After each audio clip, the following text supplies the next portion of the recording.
আসসালামু আলাইকুম দর্শক, যারা অধীর আগ্রহে বসেছিলেন বাংলাদেশ পুলিশে এএসআই নিয়োগের জন্য তাদের জন্য কিন্তু অনেক বড় একটা সুখবর। আপনারা দেখতে পাচ্ছেন স্ক্রিনে ইতিমধ্যে কিন্তু বাংলাদেশ পুলিশের এএসআই যে নিয়োগ বিজ্ঞপ্তি সেটা কিন্তু দিয়ে দিয়েছে এবং যেমনটা আপনারা আশা করছিলেন যে এই নিয়োগে কিন্তু ৪,০০০-এর কাছাকাছি কিন্তু প্রার্থী নিয়োগ করা হবে। তো চলুন আজকে এই সার্কুলার সম্পর্কে বিস্তারিত আমরা আলোচনা করি। তো যেমনটা আপনারা জানেন যে বাংলাদেশ পুলিশের এএসআই নিরস্ত্র পদে আবেদন করার জন্য আপনাদের কিন্তু অবশ্যই এইচএসসি পাস থাকতে হবে এবং ১৮ বছর কিন্তু বেশি বয়স হতে হবে। তো চলুন দেরি না করে আমরা এই সার্কুলার সম্পর্কে বিস্তারিত আলোচনা করি। তো আমি শুরুতে জানিয়ে রাখি বাংলাদেশ পুলিশের ক্যাডেট এএসআই নিরস্ত নিয়োগ বিজ্ঞপ্তি ২০২৬ এই সার্কুলার আবেদন শুরু হয়েছে ২৮ এপ্রিল ২০২৬ ১০টা থেকে এবং এই আবেদন শেষ হবে ২৭ মে ২০২৬। সমস্ত প্রার্থী বাংলাদেশ পুলিশে ক্যাডেট এএসআই নিরস্ত্র পদে আবেদন করতে আগ্রহী, শুধুমাত্র তাদের জন্যই কিন্তু এই সার্কুলার থেকে আবেদন আশা করা যাচ্ছে। তো চলুন আবেদন প্রক্রিয়া কী, কীভাবে আবেদন করতে হবে বা আবেদন করার জন্য কী কী যোগ্যতা চাওয়া হয়েছে আমরা সেই বিষয়ে আলোচনা করি। এখানে ১ নম্বরে উল্লেখ করা হয়েছে জেলাভিত্তিক শূন্য পদের বিপরীতে, অর্থাৎ বাংলাদেশ পুলিশের অফিসিয়াল ওয়েবসাইটে জেলাভিত্তিক শূন্য পদের সংখ্যা প্রকাশ করা হবে এবং সেই অনুযায়ী কিন্তু এই সার্কুলার থেকে নিয়োগ সম্পন্ন করা হবে। তো চলুন আমরা প্রার্থীর অভিজ্ঞতা ও যোগ্যতা কী কী চাওয়া হয়েছে সেই বিষয় নিয়ে আলোচনা করি। বয়স হতে হবে ১৮ থেকে অবশ্যই ২২ বছর এবং বয়সসীমা নির্ধারণের তারিখ হবে যে সকল প্রার্থী ১লা সেপ্টেম্বর অর্থাৎ ১লা সেপ্টেম্বর ২০২৬ তারিখের মধ্যে ১৮ বছর হতে ২২ বছরের মধ্যে বয়স থাকবে তাদের জন্য কিন্তু এই সার্কুলারটি। এখানে উল্লেখ করা আছে বাংলাদেশ পুলিশে কর্মরত কনস্টেবল, নায়ক পদে প্রার্থীদের ক্ষেত্রে সর্বোচ্চ ২৫ বছর, অর্থাৎ ইতিমধ্যেই যারা বাংলাদেশ পুলিশের কনস্টেবল হিসেবে এবং নায়ক পদে চাকরিরত রয়েছে তাদের মধ্য থেকে যদি কোনো প্রার্থী আবেদন করে তাদের জন্য কিন্তু সর্বোচ্চ ২৫ বছর পর্যন্ত আবেদন গ্রহণ করা হবে এবং এছাড়াও বীর মুক্তিযোদ্ধা, শহীদ মুক্তিযোদ্ধা এবং বীরাঙ্গনার সন্তানদের ক্ষেত্রে কিন্তু সর্বোচ্চ ৩২ বছর পর্যন্ত সময়সীমা এবং ২০২৪-এর কোটা পদ্ধতি অনুযায়ী কিন্তু এখানেও বরাদ্দ থাকবে। তো চলুন বাকি অভিজ্ঞতাগুলো দেখা যাক। শিক্ষাগত যোগ্যতার কথা যদি বলি, এসএসসি এবং সমমানের পরীক্ষায় কমপক্ষে জিপিএ 3.5 পেতে হবে। এইচএসসি এবং সমমান পরীক্ষায় জি.3.5 পেতে হবে। কম্পিউটার ব্যবহারের দক্ষতা ও অভিজ্ঞতা সম্পন্ন হতে হবে। প্রার্থীকে অবশ্যই বাংলাদেশী নাগরিক হতে হবে এবং প্রার্থীকে অবশ্যই অবিবাহিত হতে হবে। কোনো প্রকার তালাকপ্রাপ্ত গ্রহণযোগ্য হবে না। শিক্ষানবিষ্কার শেষ না হওয়া পর্যন্ত অবশ্যই অবিবাহিত থাকতে হবে। অর্থাৎ বাংলাদেশ পুলিশের কনস্টেবল থেকে যারা আবেদন করবেন কিংবা যারা নতুন করে আবেদন করবেন উভয় প্রার্থীকে কিন্তু অবিবাহিত হতে হবে এবং আপনার ট্রেনিং চলাকালীন সময় শেষ না হওয়া পর্যন্ত কিন্তু আপনাকে অবিবাহিত থাকতে হবে, অর্থাৎ এই সময়ের মধ্যে আপনি কিন্তু বৈবাহিক সম্পর্কে জড়াতে পারবেন না। এবার দেখা যাক শারীরিক যোগ্যতা কী কী চাওয়া হয়েছে। তো উচ্চতার ক্ষেত্রে যদি আমরা দেখি ৫ ফুট ৬ ইঞ্চি চাওয়া হয়েছে এবং নারী প্রার্থীদের ক্ষেত্রে ৫ ফুট ৪ ইঞ্চি। বুকের মাপ স্বাভাবিক অবস্থায় ৩২ ইঞ্চি এবং নারীদের ক্ষেত্রে খুব একটা প্রয়োজন হবে না। ওজন হচ্ছে উচ্চতা এবং বয়সের বিএমআই অনুযায়ী। দৃষ্টিশক্তি অবশ্যই ৬/৬ হতে হবে। তো আমরা দেখতে পাচ্ছি যে কীভাবে আবেদন করতে হবে এবং এখানে কিন্তু বাংলাদেশ পুলিশের ওয়েবসাইট দেওয়া আছে। এই ওয়েবসাইটে কিন্তু আপনাদের আবেদন করতে হবে এবং আবেদন শুরু হয়েছে ২৮ এপ্রিল, শেষ হবে ২৭ মে। আপনাদেরকে এরপরে যে প্রক্রিয়া আছে আপনারা এখানে দেখতে পাচ্ছেন, সেই প্রক্রিয়া অনুসারে কিন্তু আপনার মোবাইল দিয়ে এসএমএস-এর মাধ্যমে আবেদন করতে পারেন। তো এরপরে আমরা দেখতে পাচ্ছি পরীক্ষা বাছাই প্রক্রিয়া কীভাবে হবে। অনলাইনে আবেদন করার পর আপনাদের কিন্তু একটি প্রিলিমিনারি স্ক্যানিংয়ের মাধ্যমে যাচাই বাছাই করা হবে। এরপরে কিন্তু ফিজিক্যাল এন্ডুরেন্স টেস্ট বা পিইটি এর জন্য আপনাকে একটি এসএমএস প্রদান করা হবে। যারা এই প্রক্রিয়ায় সিলেক্ট হবেন তাদের কিন্তু ফোনে একটি এসএমএস যাবে এবং তারাই কিন্তু শুধুমাত্র এসএমএস পাওয়ার পরে পরবর্তী ধাপের জন্য যেতে পারবেন।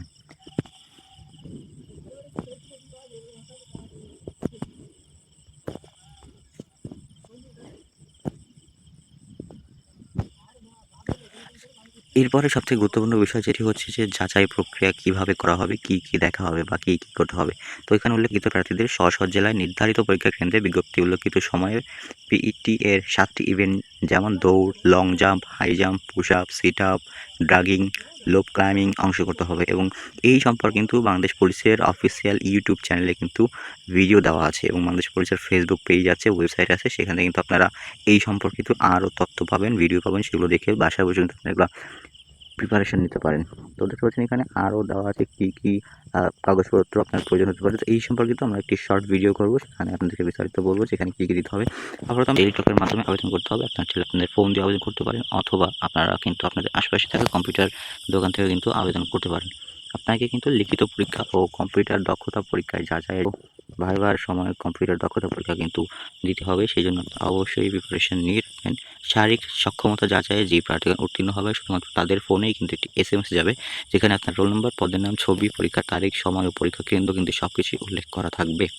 এবং সেই সকল প্রার্থী শুধুমাত্র লিখিত পরীক্ষা এবং কম্পিউটার দক্ষ পরীক্ষায় উপস্থিত হতে পারবেন বা যেতে পারবেন। এরপর এখান থেকে যেই প্রার্থীগুলো উত্তীর্ণ হবেন শুধুমাত্র তারাই বুদ্ধিমত্তা ও মৌখিক পরীক্ষার জন্য কিন্তু সিলেক্ট হবেন বা যোগ্য বলে বিবেচিত হবেন। তো আপনাকে লিখিত পরীক্ষার জন্য কোন কোন বিষয়গুলো প্রিপারেশন নিতে হবে সেই বিষয়গুলো কিন্তু এখানে উল্লেখ করা আছে। বাংলা, ইংরেজির রচনা ও কম্পোজিশন 100 মার্ক হবে 3 ঘন্টা, সাধারণ জ্ঞান ও গণিত 100 মার্কের 3 ঘন্টা এবং মনস্তাত্ত্বিক 50 মার্ক 1 ঘন্টা। এই সকল পরীক্ষা কেন্দ্র বা পরীক্ষা কোথায় কী হবে না হবে সব কিছুই কিন্তু প্রার্থীদের মোবাইলে SMS এর মাধ্যমে তাদেরকে সঠিক সময়ে জানানো হবে, অর্থাৎ 72 ঘন্টা পূর্বে কিন্তু জানানো হবে। কম্পিউটার দক্ষ পরীক্ষায় কী থাকতে পারে, এখানে কিন্তু লিখিত ও মনস্তাত্ত্বিক পরীক্ষায় উত্তীর্ণ প্রার্থীদের পুলিশ হেডকোয়ার্টার্স কর্তৃক নির্ধারিত পরীক্ষা কেন্দ্র, পুলিশ হেডকোয়ার্টার থেকে নির্ধারিত কেন্দ্রগুলো এবং তারিখ সময় অনুযায়ী আপনাকে দক্ষতা পরীক্ষায় উত্তীর্ণ হবে, পরীক্ষায় উপস্থিত হতে হবে। যেমন এখানে তো বেসিক কিন্তু এখানে আপনাকে করতে হবে, অর্থাৎ চিন্তার কোনো কারণে আপনার শুধু একটু প্র্যাকটিস থাকলে আপনার কিন্তু এখানে খুবই সহজেই মৌলিক প্রশিক্ষণের জন্য চূড়ান্ত মনোনয়ন। সিলেকশন বোর্ড কর্তৃক সুপারিশকৃত প্রার্থীদের স্বাস্থ্য পরীক্ষা, যোগ্য ঘোষণা ও পুলিশ ভেরিফিকেশন সন্তোষজনক বিবেচনায় মৌলিক প্রশিক্ষণের জন্য চূড়ান্তভাবে মনোনীত করা হবে। মৌলিক প্রশিক্ষণ ক্যাডেট ASI নিরস্ত হিসেবে নির্বাচিত প্রার্থীদের নির্ধারিত প্রশিক্ষণ কেন্দ্রে 1 বছর মেয়াদী মৌলিক প্রশিক্ষণে অংশগ্রহণ করতে হবে, অর্থাৎ আপনাদের কিন্তু 1 বছর প্রশিক্ষণের জন্য প্রাথমিকভাবে নির্বাচিত প্রার্থীদের প্রশিক্ষণ কেন্দ্রে যোগদানের পর চূড়ান্ত বাছাই কমিটি কর্তৃক শারীরিক যোগ্যতা ও অন্যান্য তথ্যাদি যাচাইয়ের পর চূড়ান্তভাবে পরীক্ষণে অন্তর্ভুক্ত করা হবে। ক্যাডেট ASI পদের নির্বাচিত প্রার্থীকেও 1 বছর মেয়াদী মৌলিক প্রশিক্ষণের জন্য নির্ধারিত স্থান, তারিখ ও সময় উপস্থিত না হলে প্রার্থীর চাকরিতে যোগদান করতে সম্মত নন বলে বিবেচিত হবে। অর্থাৎ নির্ধারিত দিনে যদি কেউ মৌলিক প্রশিক্ষণের জন্য নির্ধারিত স্থানে উপস্থিত না থাকেন, তবে সেই ব্যক্তি চাকরি করতে আগ্রহী নয় বলে বিবেচনা করা হবে। পরবর্তীতে প্রশিক্ষণ গ্রহণ বা চাকরিতে প্রবেশের আর কোনো সুযোগ থাকবে না। অর্থাৎ যেই সকল প্রার্থীগণ নির্দিষ্ট দিনে প্রশিক্ষণের জন্য উপস্থিত না থাকবেন তারা কিন্তু পরে আর কোনো সুযোগ পাবেন না, এখানে পরিষ্কার করে উল্লেখ করা হয়েছে। এবং যারা চাকরিতে আবেদন করবেন আপনি অবশ্যই সঠিক তথ্য দিয়ে আবেদন করবেন, কেননা এই তথ্যগুলো পরবর্তীতে মিথ্যা প্রমাণিত হলে আপনার কিন্তু চাকরি থেকে বরখাস্ত করা হবে এবং প্রশিক্ষণ চলাকালীন যদি এগুলোই করা হয় আপনার কাছে আইন অনুযায়ী ব্যবস্থা নেওয়া হবে।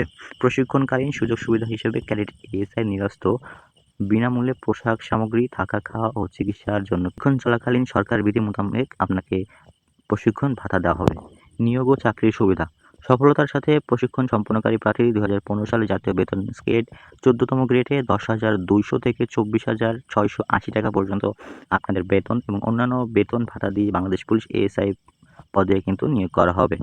নিয়োগপ্রাপ্ত প্রার্থীরা বিনামূল্যে পোশাক সামগ্রী, ঝুঁকি ভাতা, চিকিৎসা সুবিধা ও নিজ পরিবারের নির্ধারিত সংখ্যক সদস্যের জন্য প্রাপ্য অনুযায়ী পারিবারিক রেশন ও স্বল্প মূল্যে প্রাপ্য হবে। নিয়োগপ্রাপ্তদের জন্য প্রচলিত নিয়ম অনুযায়ী উচ্চতর পদে পদোন্নতি ও জাতিসংঘ মিশনে যাওয়ার সুযোগ রয়েছে।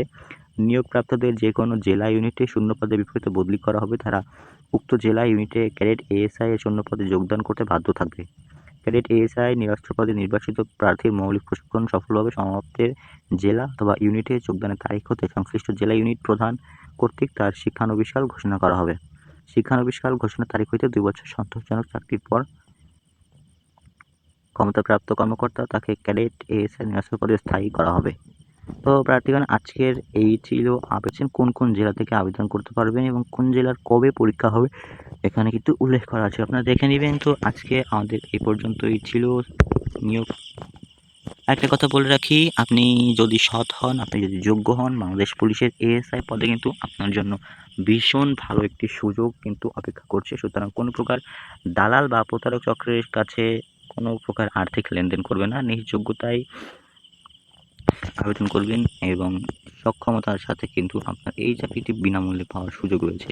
সুতরাং আজকে এতটুকুই, দেখা হচ্ছে অন্য কোনো ভিডিও নিয়ে। ততক্ষণ ভালো থাকবেন, সুস্থ থাকবেন এবং আমাদের সাথে থাকবেন। এরকম আরও ভিডিও পাওয়ার জন্য আমাদেরকে ফলো করে সাথে থাকতে পারেন এবং আমাদের ভিডিওগুলোর কোন কোন দিকগুলো পরিবর্তন করলে আপনাদের কাছে আরও পছন্দের হবে অবশ্যই কমেন্ট করে জানাবেন এবং কী কী পরিবর্তন আমরা আনতে পারি সে বিষয়ে আমাদেরকে মন্তব্য করে সাথে থাকবেন। ধন্যবাদ।